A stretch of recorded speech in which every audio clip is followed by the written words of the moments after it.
Good morning. It's Saturday, January 6th, or as I refer to it now as J6, another day that will live in infamy in the history of the United States.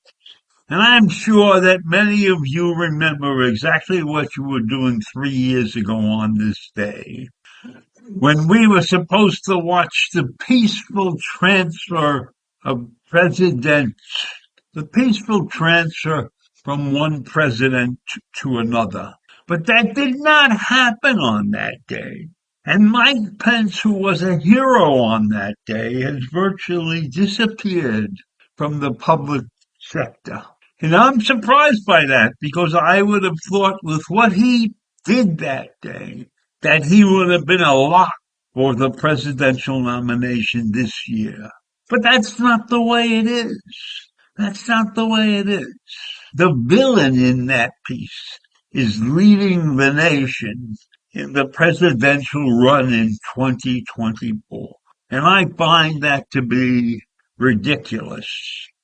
And what I also find to be ridiculous is the Supreme Court having problem in determining whether or not Trump is immune from prosecution on federal charges of plotting to overturn his electoral defeat in 2020. Immunity is something that bothers me. If immunity is the single most important part of the election interference case, it involves all kinds of untested questions of law and consequential issues of timing. Why? Why can somebody be immune to an evil deed like that? And this case of immunity is currently set to go to trial in Washington in March, and it remains on hold until Trump's attempts to dismiss the charges on grounds of immunity are resolved.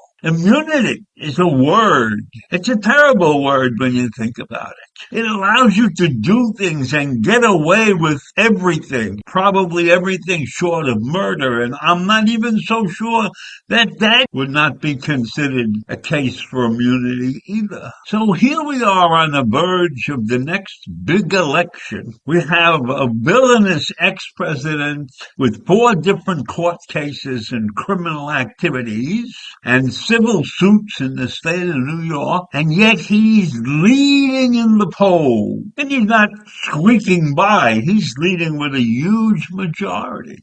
And the question of immunity is staring everybody in the face. And I don't understand why it's such a big issue. Why does a president have immunity? Why is that not clearly spelled out what it constitutes? Is he immune from terrible deeds? And we do not have a lot of time to come to grips with a final solution on immunity. And right now, those efforts to appear before a federal appeals court in Washington. And this court has agreed to consider the issue on an accelerated schedule, which is an unusual situation in and of itself. But it tells you how important it is to solve this problem now in this election year. So a 3-judge panel is set to hear arguments on Tuesday, and ex-President Trump is making plans to attend. But that's not a solid decision yet. He could decide against that. Somebody might convince him that it might not be the best thing for him to be in court while these judges are debating the issue of his immunity. So we'll wait and see on Tuesday whether Trump shows up for that.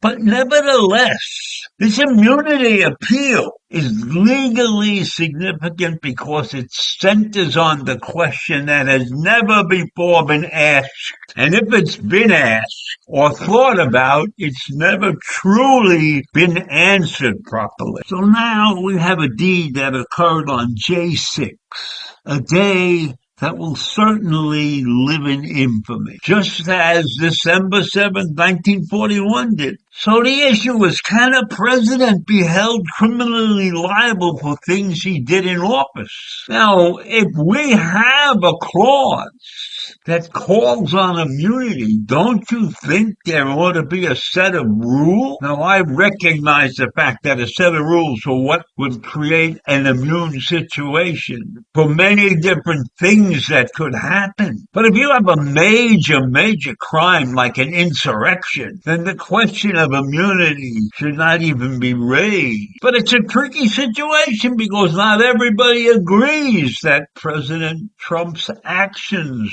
were actually criminal in nature. They're not sure that he actually sat at the TV set ignoring his duties to stop the insurrection and encouraging the insurrectionists. So was that enough to apply the rules of immunity to? I don't know. It's a very tricky situation. But 250 years went by and we were never put in this spot before. But it has to be resolved now, because in my mind, we cannot let a criminal become president of this country. And think about this. If he gets through with this thing of immunity, but gets convicted and is sitting in jail as our president, how would that look to the rest of the world? How is the rest of the world looking at this situation right now?